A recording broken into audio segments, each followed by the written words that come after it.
जय हिंद, वंदे मातरम, जय श्री राम, हर हर महादेव। मैं विजय राजहंस मानव सेवा संस्थान का राष्ट्रीय अध्यक्ष श्रीनिवास पांडे आपके अपने YouTube चैनल श्रीनिवास पांडे में स्वागत करता हूं। और अगर आपने हमारे चैनल को लाइक नहीं किया तो लाइक करें, सब्सक्राइब करें, ज़्यादा से ज़्यादा शेयर करें। और आप देख रहे हैं कि आज माता का तीसरा दिन है और माता जो सबकी जगजननी है और जबको सबको दुलार, ममता, अपनत्वपन देती हैं, उनका है। उनकी भक्ति मात्र से ही आपका जीवन सुखमय हो जाता है। लेकिन भक्ति ही मात्र करना ही नहीं उद्देश्य होना चाहिए। अपने राष्ट्र, अपने धर्म के प्रति भी समर्पित होना उद्देश्य होना चाहिए, तभी माता आपकी रक्षा करेगी।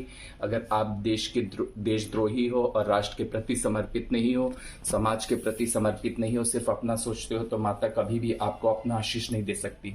ये आप गांठ बांध के लिख लीजिए। माता उन्हीं को आशीष देती है जिनको देश के प्रति, समाज के प्रति जागरूक रहता है, गरीबों के प्रति ममता रहती है और गरीबों के सुख दुख को करते हैं। और सबसे पहला तो इस नवरात्र में मैं ये सभी से कहना चाहता हूँ कि जितने भी लोग हैं जो मेरे जानने वाले हैं और मेरे वे हैं, वो गौ माता को रोटी खिलाएं। 5 रोटी जरूर दें 2 गुड़ के साथ। ये पूरे दिन गौ माता प्लास्टिक खाती है, कूड़ा करकट खाता है। ये कैसे आप लोग देख सकते हैं।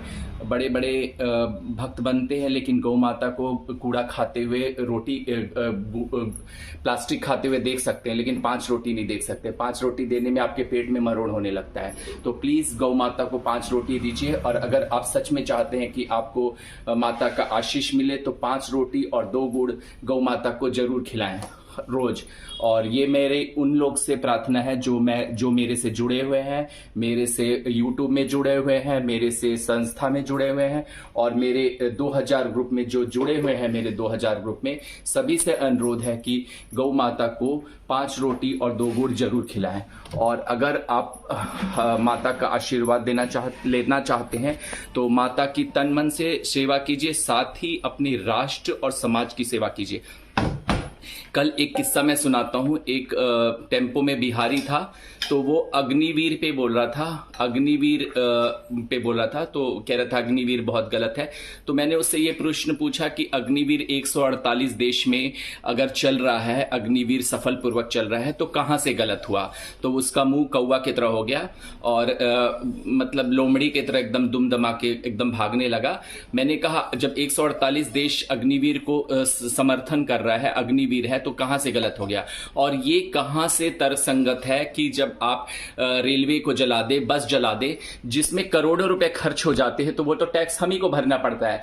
तो जो आपकी तो बुद्धि घुटने में है। अगर आप ये सोच रहे हो कि आप अगर विरोध करके जो गांधी जी की हिमायती बनते हैं, चाहे वो कोई भी पार्टी हो, गांधी जी की हिमायती बनती, तो गांधी जी ने ये सिखाया था कि अहिंसा करो। आप भगत सिंह और सुभाष चंद्र बोस को तो आतंकवादी मानते हो कि उन्होंने अहिंसा की थी, तो आप क्या हुए? आप भी तो आतंकवादी की श्रेणी में है। तो अपना दोगला चरित्र अपने पास रखिए। ये चीज नहीं होनी चाहिए कि आप इस चीज को गलत करेंगे। आप देश की संपत्ति को नष्ट नहीं कर सकते। देश की संपत्ति नष्ट करना मतलब अपनी संपत्ति को नष्ट करना, क्योंकि वो हमारे ही टैक्स से आती है। तो आप विरोध कीजिए, लेकिन जरूर विरोध कीजिए, लेकिन मतलब देश की संपत्ति के नाम पे नहीं। तो माता उन लोगों को कभी आशीर्वाद नहीं देगी जो देश की संपत्ति के साथ खिलवाड़ करते हैं और सिर्फ विरोध के नाम पे देश की संपत्ति को कराते हैं कि किसी की हाथ की कठपुतली बन जाते हैं। तो प्लीज कठपुतली मत बनिए, अपना देश का सोचिए। अगर अग्निवीर है तो वो आपके हित के लिए है, कोई गलत नहीं है। और प्लस दूसरा बात, उसने मेरे से ये कहा कि बनारस के लोग बहुत ठग होते हैं। तो मैं ये कह देना चाहता हूं कि बनारस के लोग जितना आत्मीयता दिखाते हैं वो कहीं देश के नहीं होते। क्या बिहार के लोग ठग नहीं होते? बिहार के लोग नहीं करते हैं और बिहार के लोग ठगी नहीं करते हैं। तो बनारस के लोग ठग नहीं होते हैं। आप अगर आपने ठगाए हैं तो जरूर कोई ठग होता है। अगर मतलब हर जगह ठग होते हैं, ऐसा नहीं होता है। तो आप ठग को पहचानिए। आपको बुद्धि दी है ना भगवान ने, तो आप सोच समझ के कीजिए और वो करिए। अगर ठगा रहे हैं तो इसमें आपकी गलती है। और सब जगह ठग होते हैं, ठग को हमें पहचानना पड़ेगा। और मैं दूसरी बात उसने ये कही कि अरे इतनी नौकरी का वादा किया था, इतनी नौकरी नहीं दी। तो मैं ये कहूँगा किसी को फॉर्म भरने की सहूर नहीं और बेरोजगारी का डंका पीटते हैं, तो ये डंका पीटना छोड़ दें। अब पहले बात आप करें। जैसे एक इंसिडेंट मैं आपको बताता हूँ। मेरे ट्यूशन ब्यूरो में एक व्यक्ति ने कॉल किया कि मुझे पढ़ाना है। मैंने पूछा अच्छा ठीक है, पहले बताओ पास परफेक्ट में क्या लगता है। तो वो ये नहीं बता पाया कि पास परफेक्ट में प्राइम नंबर नहीं बता पाया।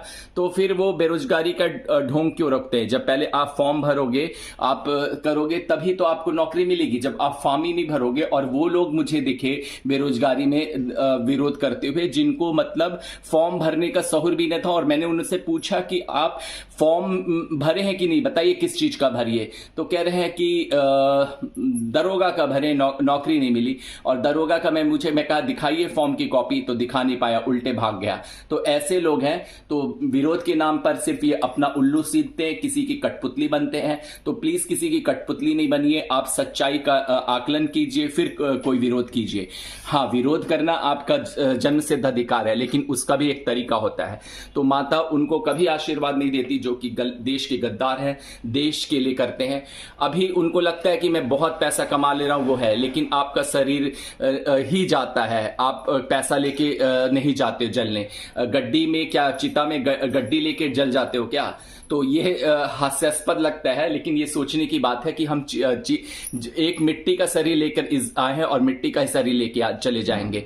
तो कभी भी ये चीज नहीं है कि देश के अगेंस्ट हम काम करें, देश के विरोध में काम करें। देश हित के लिए काम करें और देश का सोचे, तभी हमारा जीवन सुखमय होगा। जीवन हमारा मतलब माता हमें आशीष देगी। और हम मतलब कितना पैसा कमा लेंगे, कितना, जाना तो हमें नंगे ही है, और हमको जलना है, चिता ही में जलना है। तो हम कुछ लेके नहीं जाते हैं। बड़े बड़े लोगों के रजवाड़े चले गए, तो जो नेता ये गलती करते हैं कि हम पैसा धन एकत्रित करके देश को लूट कर अपना बहुत बड़ा हित कर रहे हैं, तो वो अपना सबसे बड़ा हित कर रहे हैं। आखिर में उनको चिता ही में जलना है, सब कुछ यहीं रह जाना है। तो देश के लिए सोचिए, देश के लिए कार्य कीजिए, तभी आप एक सच्चे नेता करेंगे।